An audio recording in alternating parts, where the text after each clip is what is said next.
desarrollo que tem com toda a da topa, sindicalismo também está topando com ele, qual se chama individualismo, tecnologia moderna, e também no saco a guerra que era sempre entre desenvolvimento social, justiça social versus manejo de país, de todo o país e também desenvolvimento financeiro econômico.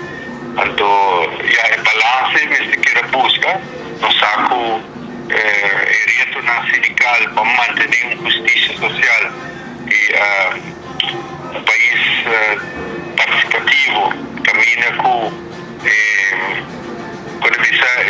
recursos que era bom repartir, tem suficiente emprego e não tem quando vista desbalance, caminha problema no país demasiado grande.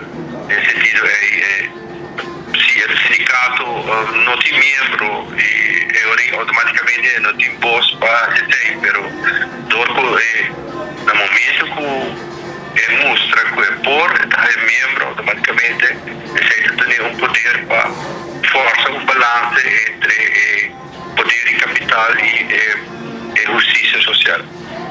Essa ideia é dentro do e nossa consciência de nosso trabalho libertador. Que dia você está bem? Então que dia você está back na Aruba? Nós está bem de março e nós está bem back de 5 dias. É um training cortico, pero intensivo de 3 dias.